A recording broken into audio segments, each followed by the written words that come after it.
한국 사회는 짧은 시간 동안 급속한 성장을 이루었습니다. 경제적 측면에서뿐만 아니라 정치적 측면에서도 그 성장은 놀라운 것이죠. 불과 100년 전만 하더라도 한국 사회에서 민주주의라고 하는 것은 꿈도 꿀 수 없었습니다.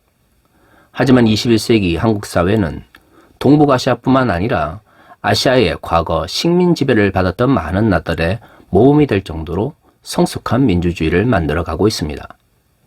물론 여전히 해결해야 될 문제가 많지만 그렇다고 해서 과거와 같이 어두운 독재의 시간들을 다시 보낼 거다라고 믿는 사람들은 거의 없습니다. 하지만 급속하게 성장한다고 하는 것이 반드시 좋은 일만 있는 것은 아닙니다.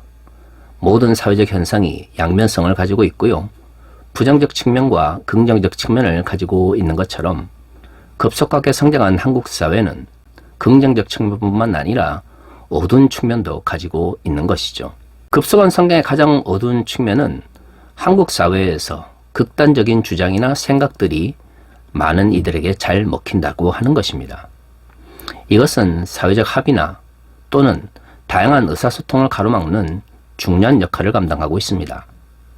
한국 사회가 더 성숙한 민주주의를 만들어가기 위해서 혹은 더 성숙한 사회적 인식을 만들기 위해서 필요한 다양한 것들을 이러한 극단적인 생각들과 주장들이 가로막고 있는 것이죠. 문제는 이것이 한국 사회의 사회적 영역이나 특정한 집단만의 문제가 아니라 한국 교회에도 동일하게 영향력을 미치고 있다고 하는 것입니다. 완전히 다른 삶을 살아갈 수 없다 할지라도 그럼에도 불구하고 신앙에 합당한 뭔가 다른 모습들을 그리스도인들이 보여줘야 한다라고 하는 것이죠. 가치적 측면에서나 삶의 방향에 있어서나 혹은 삶의 양식에 있어서나 그리스도인과 비그리스도인들이 구별되지 않는다면 우리는 어디서 우리 자신을 그리스도인이라고 부르며 또는 주장할 수가 있겠습니까? 어쩌면 한국 교회가 안고 있는 가장 큰 문제는 교회만 벗어나면 그리스도인과 비그리스도인들이 전혀 구별되지 않는 오늘날 우리의 현실인지도 모릅니다. 이것은 태극기 부대나 극우적인 기독교 사회운동을 하는 사람들만의 문제는 아닙니다. 그들이 지난 팬데믹 기간 동안 한국 사회에서 많은 부정적인 영향을 미치고 극단적인 주장을 많이 했기 때문에 눈에 띄는 것이지 사실 이들과 반대되는 생각을 하면서도 비슷한 성향을 드러낸 이들도 많이 있습니다. 예전에 존 요더의 예수의 정치학이라고 하는 책이 번역되어 한국 사회에서 인기를 끌 때에 저는 개인적으로 굉장히 기뻤습니다. 과거 군사 독재를 보내면서 외부적으로는 종교 분리를 외치면서도 실질적으로는 군사 독재와 결탁하여 많은 이익을 누린 한국 교회. 이러한 한국 교회는 사실 정치를 신앙적 측면에서 재해석한다는 것이 굉장히 낯설 수밖에 없었던 것이죠. 그런 환경 속에서 요도처럼 어떤 측면에서는 굉장히 진보적이면서 기독교 평화주의적 전통 속에 있는 이의 글이나 책이 한국 사회에서 인기를 끈다고 하는 것은 제 입장에서는 굉장히 기쁜 일이었습니다. 하지만 우리가 잘 아는 것처럼 얼마 지나지 않아 존 요도가 살아있을 때에 그가 성폭력 범죄를 저질렀다는 것이 알려지게 된 것이죠. 그리고 나서 존 요도의 정치학에 대한 연구가 갑자기 한국 사회에서 사라지게 되었던 것을 기억합니다. 사실 그렇죠. 그가 신학적으로 아무리 좋은 이야기를 한다 할지라도 그가 한두 명도 아니고 다양한 여성들을 향하여 성적 범죄를 저질렀다고 하는 것은 그 어떤 경우에도 정당화될 수가 없는 것입니다.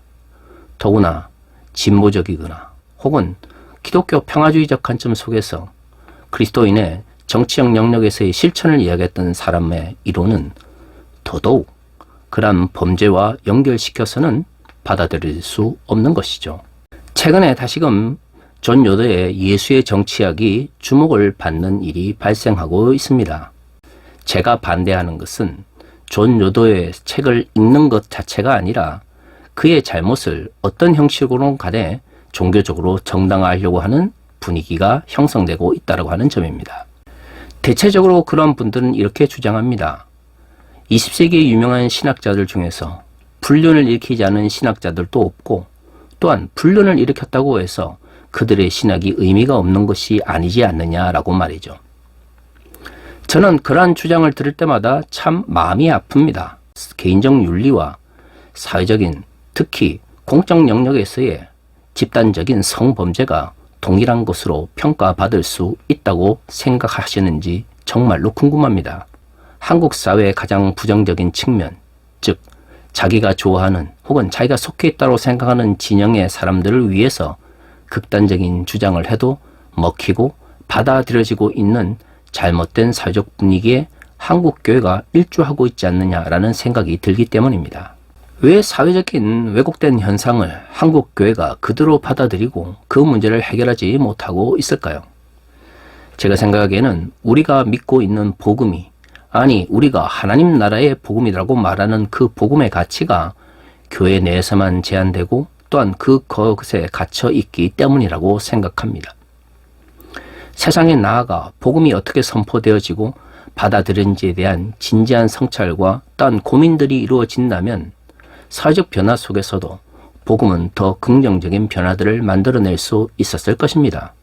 하지만 지난 30-40년 동안의 한국교회의 모습을 보면 교회 성장이라는 미명하에 교회는 사회적 변화와 아무런 상관관계가 없다라고 말하면서 실질적으로는 잘못된 사회적 변화에 편승하여 교회 성장을 이루어냈던 것이죠. 그러다 보니 세상을 향해 열려있는 복음이 교회 안에만 제한되기 시작했습니다. 그러다 보니 성서를 해석하는 방식에 있어서도 왜곡과 또한 자의적인 해석이 넘쳐나게 된 것이죠. 그냥 쉽게 읽어보면 또한 누구나 이해할 수 있는 복음이 세상을 향해 열려있고 또한 세상을 변화시킬 수 있는 힘을 가지고 있음에도 불구하고 그것을 억지로 교회적 영역 혹은 종교적 영역으로만 가두려고 하니까 왜곡이 일어날 수밖에 없었던 것입니다. 오늘 우리가 읽은 본문의 말씀도 한국교회에서 참으로 많은 사람들이 설교하고 또한 설교를 들으며 또한 개인적으로도 묵상하며 또한 외우고 있는 본문이라고 생각합니다. 하지만 오늘의 본문의 전반적인 내용 자체가 많은 이들에게 제대로 전달되지 못하고 있는 것이 또한 현실입니다. 일반적으로 이 본문을 읽을 때 우리는 어떤 생각을 하나요? 그렇습니다. 항상 기뻐하고 쉬지 말고 기도하고 범사에 감사하는 삶을 살아가는 것이 하나님께서 우리에게 원하시는 삶의 모습이다라고 생각합니다. 좋습니다. 문제는 그 삶의 모습이 대부분 가족과 관련되어 있는 개인적 공간이거나 아니면 좀 더 넓은 의미에서는 자신이 다니는 교회 공동체 내로 제한되기 때문이죠. 항상 기뻐하고 쉬지 말고 기도하고 범사에 감사하는 문제가 우리가 살아가고 있는 직장이나 혹은 사회적 혹은 정치적 영역에서 어떤 의미를 가지는지에 대해서 생각하는 그리스도인들이 사실 우리가 생각하는 것만큼 그렇게 많지가 않습니다. 하지만 생각해 봅시다. 우리가 지금까지 몇 주에 걸쳐서 데살로니가 전서를 살펴보았습니다. 오늘 우리가 읽은 본문의 말씀은 바울이 데살로니가 교회에 전하는 마지막 권면의 말씀 중에 포함되어 있는 것입니다. 이 말씀을 하기 전에 바울은 데살로니가 교회에 다양한 이야기를 했습니다. 그리고 이 본문 말씀이 있기 바로 직전에 종말에 대한 바울의 가르침이 선포되고 있는 것이죠. 바울이 데살로니가 전서 후반부에 종말에 대한 이야기를 선언한 이유는 데살로니가 교회가 어려운 가운데서 종말에 대한 왜곡된 일로 인하여 다양한 혼란의 직면에 있었기 때문입니다. 바울은 종말에 대한 올바른 가르침을 통해서 그 혼란을 바로잡고 동시에 종말이 오늘날 우리의 삶 가운데 어떤 영향을 미치는지를 분명하게 드러내기 위해서 오늘의 본문 앞에 종말에 대한 가르침을 선포한 것이죠. 4장과 5장을 살펴보면 바울은 종말을 통하여 우리가 현실을 겪는 어려움을 이겨낼 수 있는 힘으로 삼을 것을 말하고 있습니다. 그래서 종말에 대한 가르침이 모든 데살로니가 교회 성도들에게 위로를 안겨다 줄 수 있는 힘이 되는 것이죠. 그러면서 바울은 시간과 때 그 자체보다도 그 종말을 바라보면서 하나님의 심판이 우리에게 위로가 되었을 때 우리의 일상이 어떻게 변화될 수 있는지에 더욱 집중합니다. 그래서 서로 위로하며 서로 권면하며 또한 어떤 삶을 살아야 되는지에 대해서 더 강조하고 있는 것이죠. 오늘의 본문은 바울이 종말이라고 하는 가르침이 고난을 겪고 있는 그리스도인들에게 어떤 힘이 되며 또한 그 가운데서 일상을 살아가는 이들이 어떤 삶을 살아가야지에 대한 말씀을 전하는 가운데 있는 마지막 부분에 속하는 것입니다. 그러니까 우리가 익숙하게 알고 있는 항상 기뻐하고 쉬지 말고 기도하고 범사에 감사해야 되는 그리스도인의 삶의 모습은 종말을 바라보며 고난 가운데 있는 그리스도인들이 취해야 될 삶의 모습인 것이죠. 그런데 우리가 기억해야 되는 것은 데살로니가 전서가 기록될 당시 그리스도인들의 삶의 장소는 교회 공동체라고 하는 오늘날 교회 건물이 전부가 아니었습니다. 엄밀히 이야기를 하면 그 당시 사람들은 교회 공동체라고 하는 것을 이야기할 때 교회 건물을 떠올리는 경우는 잘 없었습니다. 가정교회가 대부분이었고요. 그들이 예배를 드리는 그곳이 바로 하나님을 만나고 또한 하나님의 말씀이 선포되는 곳이었기 때문입니다. 하지만 그 공간은 정해져 있는 것이 아니라 끊임없이 변할 수밖에 없었던 것이죠. 그러므로 그들이 기뻐하고 기도하며 또한 항상 감사해야 되는 공간은 오늘 한국교회에서 너무나 강조하는 교회 건물이 아니라 그들이 살아가는 일상의 삶의 현장이었던 것입니다. 결코 복음이라고 하는 것이 교회 건물에 갇혀 있거나 종교적 영역으로만 제한되어 있지 않았던 것이죠.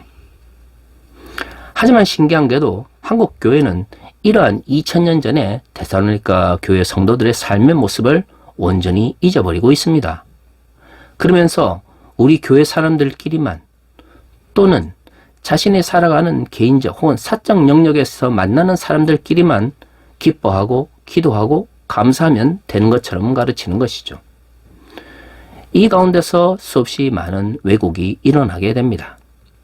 여러분들은 여러분들이 일하고 또한 믿지 않는 이들과 함께 살아가며 또한 사회적인 삶을 향유하는 그러한 공간에서 얼마만큼 기뻐하며 살아가고 있습니까?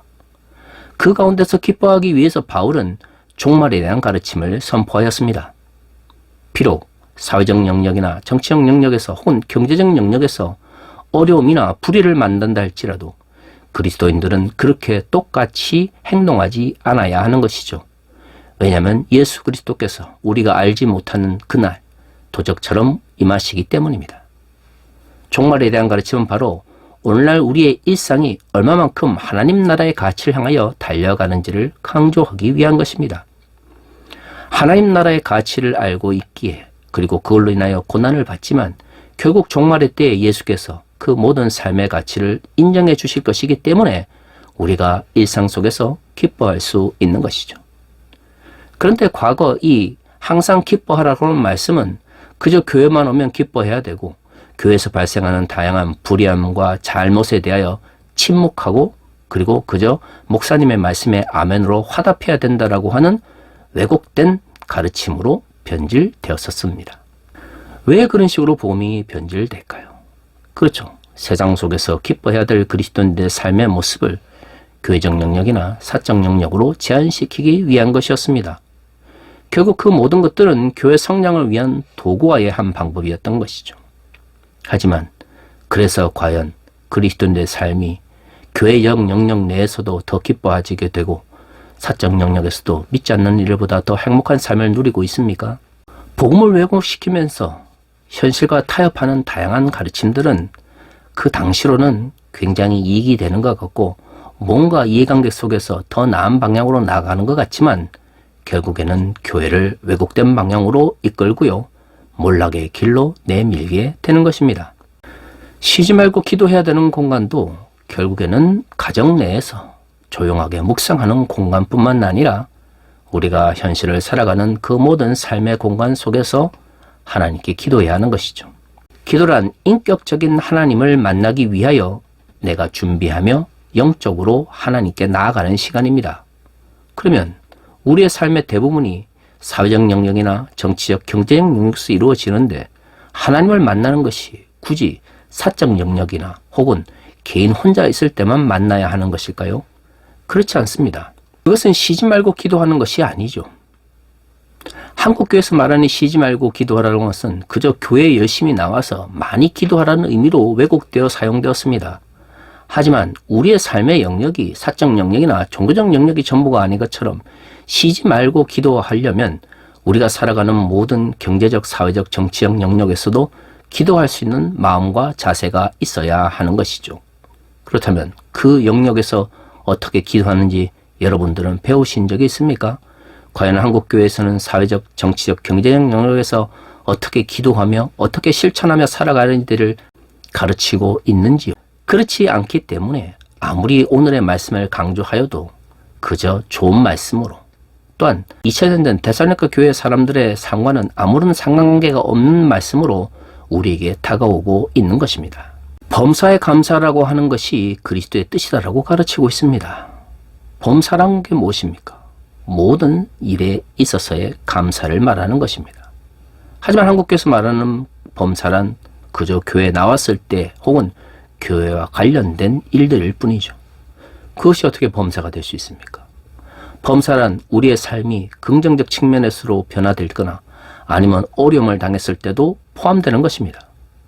우리가 범사에 감사하려면 우리가 성공했다라고 느낄 때도, 때로는 우리가 실패했다라고 느낄 때에도 또한 감사할 수 있어야 하는 것이죠. 하지만 한국교회에서 감사는 언제나 사회적 성공이나 물질적 풍요를 얻었을 때입니다. 그러다 보니 그런 것을 얻지 못한 이들은 하나님께 감사할 수 없게 되는 것이죠. 그것이 과연 범사에 감사하는 삶의 모습일까요? 고난이 하나님의 뜻이라는 것을 가르치지 않고 고난 가운데서도 하나님의 인도하심이 있다는 걸 가르치지 않는 한국교회에서 어떻게 범사에 감사라고 하는 예수 그리스도의 뜻을 우리의 삶 가운데서 실천할 수 있겠습니까? 결국 이 모든 것들이 복음을 교회나 종교적 영역에 제한시키려고 하는 왜곡된 인식이나 종교 지도자들의 가르침의 결과물인 것이죠. 복음은 세상을 향하여 선포되어야 되는 말씀입니다. 교회 공동체가 필요한 것은 이 세상 속에서 소금과 빛의 역할을 감당하기 위한 것이지 우리께 모여 구원받았다고 좋아하고 믿지 않는 사람들을 멸시하거나 무시하기 위한 것이 아닙니다.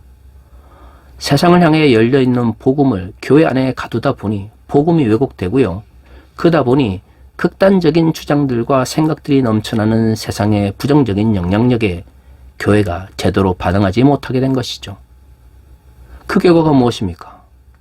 한국 교회는 언제나 극단적인 생각들과 주장들만이 넘쳐나고요. 또한 그러한 사람들이 인기를 얻는 이상한 공간으로 변화되었습니다. 기독교 근본주의자들이 아니면 정치적인 것과 신앙적인 것을 동일시하는 사람들처럼 양극단만이 사람들의 박수를 받고 주목을 받게 되는 것이죠. 우리는 복음이 가지고 있는 두 가지 특성을 잊어버려서는 안 됩니다. 복음은 세상과 구별되는 특별한 가르침으로 우리에게 다가오지만 동시에 그것은 세상을 향해 열려 있어야 되고요. 선포되어져야 하는 것입니다. 우리가 세상 속에서 구별되어지는 특별한 삶을 살아가는 것은 또한 그것이 세상을 향하여 열려진 복음의 말씀에 기초해 있기 때문인 것이죠. 저는 교회에서 예배를 드리거나 또는 신앙생활을 하는 것이 중요하지 않다고 생각하지는 않습니다. 너무나도 중요하고 또한 가치가 있는 것이죠. 문제는 그렇게 교회적 영역이나 종교적 영역에서 모여 예배 드리고 또한 말씀을 읽고 기뻐하고 기도하고 또한 감사하는 이유는 우리들만의 개토를 만들기 위한 것이 아니라 그렇게 기뻐하며 또한 그렇게 기도하며 그렇게 감사하는 복음을 다시금 세상에 선포하기 위한 것입니다. 극우 기독교 사회운동이나 근본주의 혹은 말도 되지 않는 진영 논리에 복음이 자꾸만 왜곡되는 현실을 우리는 그저 쳐다만 보고 있어서는 안 됩니다. 복음의 가치를 기억하며 동시에 그 복음이 세상을 향하여 열려 있을 수 있도록, 아니 세상을 향하여 선포될 수 있도록 우리 모두가 현실의 문제에 관심을 가지면서 하나님 나라의 가치를 선포해야 하는 것이죠. 그것이 21세기 이 사회 속에 살아가고 있는 그리스도인들의 소명이며 사명이라 저는 확신합니다. 다 같이 기도하겠습니다.